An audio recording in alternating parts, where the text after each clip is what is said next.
I'm going to focus a little bit on how to avoid the accident at first. First of all, the Norwegian Coastal Administration, we are approximately 1,000 people working in this organization under the Ministry of Transport. Our main objectives are maritime safety, preparedness against acute pollution, and of course the coastal planning and keeping the development for the Norwegian coast. We have what we call a vision of zero accidents. There shall be no maritime accidents in Norway leading to loss of life, serious personal injury or acute pollution.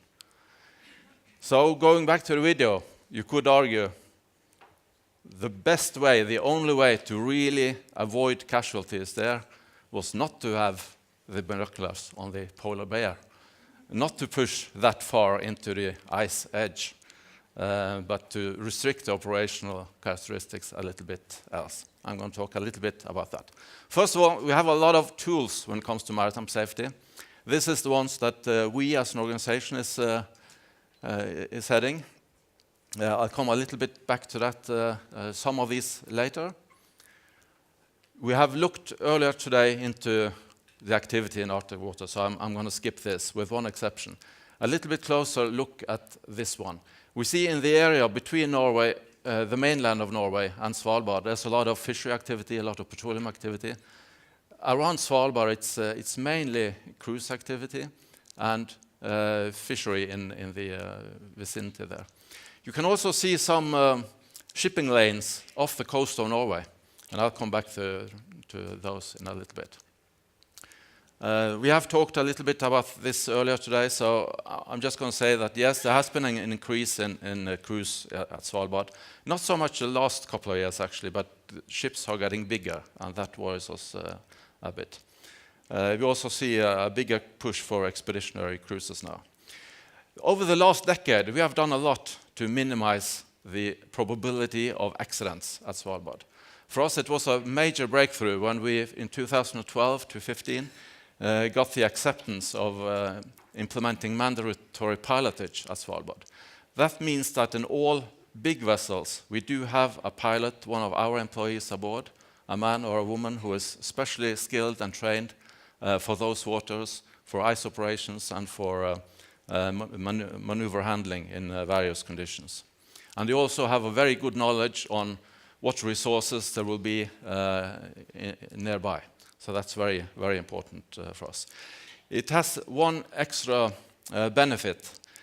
Smaller ships that we don't have to put pilots on, we can give them what we call pilot exemption certificate, meaning that we can qualify their navigators, certify that they are able to navigate in this area. So now we have better control of the navigators at Svalbard than we had only 7 to 8 years ago.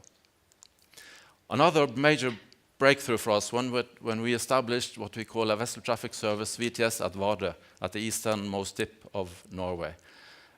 Unlike a normal VTS, which normally do port operations or coastal operations, this one has the area of responsibility on the economic zone and the sea areas around it.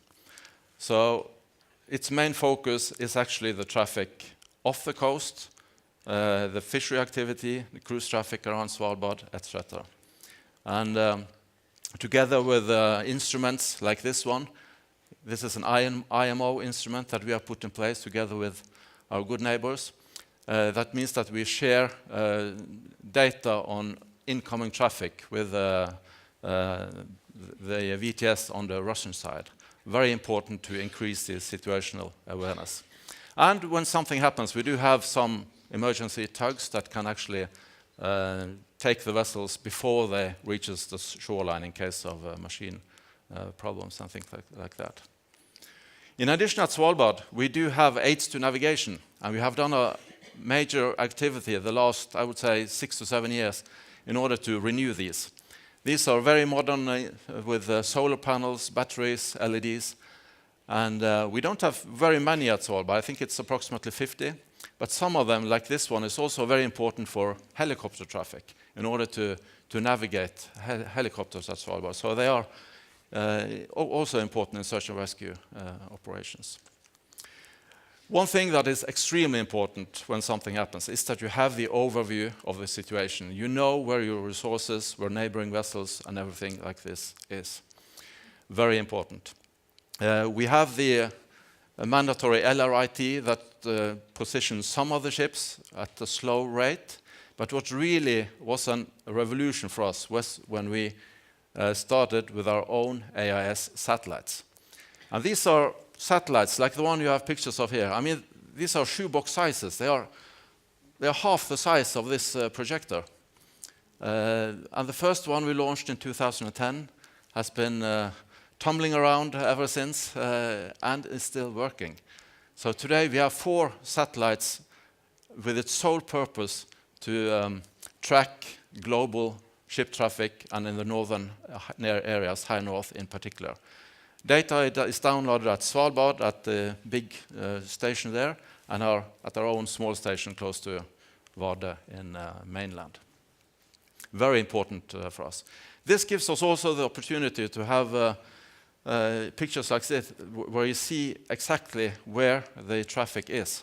And it's important to have this in order to develop the measures that we are using in other circumstances.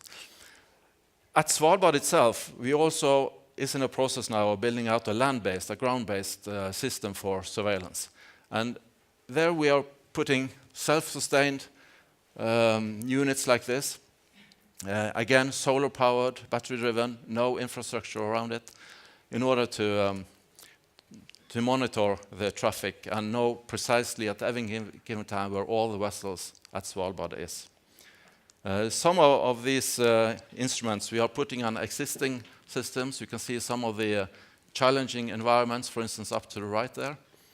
But it's very important for us to have this. So we have knowledge of the situation. Then we need to share that knowledge. We need to cooperate. We don't have the same communication means at Svalbard as we do further south in Norway. Geostationary satellites are barely present, the coverage up there, and the land-based systems are very, very little. But we do have a project now where we have equipped many of our vessels, of the Coast Guard vessels, of our planes, and are starting now to field this at Svalbard in order to have broadband radio coverage between all the players like the Coast Guard, like the police, like our units, and everybody else who is doing a job in a search and rescue mission, for instance. Very important capability to have. So again, the best strategy is to have no accidents. However, we do know sometimes they do occur. This is a vessel that rammed into the island, the Bear Island. I think it's 9 or 10 years ago now. All the people were saved. We managed to get the oil out of the vessel, but it was impossible to do anything with it except for letting the sea slowly turn it into pieces, which has completed now, I think. And when that happens, or if that happens, when an operation goes from being a search and rescue operation, that is when all the lives are accounted for, so to speak, then the operation goes over from the Joint Rescue Center over to the Coastal Administration. And we have the preparedness against acute pollution. We will handle the oil spill. We will handle the wreckage if we can. So then we are using much of the same capacities that is used in the search and rescue system for this preparedness against acute pollution. We do have our own airplane, but again, operations like this rely always to the end to a lot of ground people working the shores.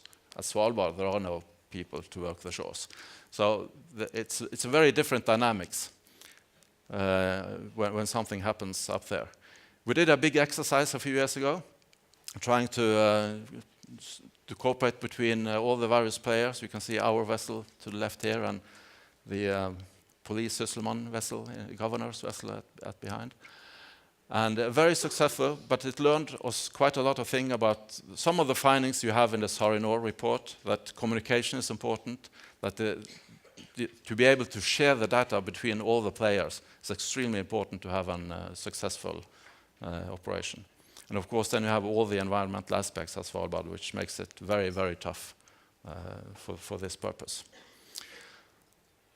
I think I'll end here, but maybe I should change the Norway sign to Arctic in this international forum. There shall be no maritime accidents in the Arctic leading to loss of life, serious personal injury, or acute pollution. Thank you.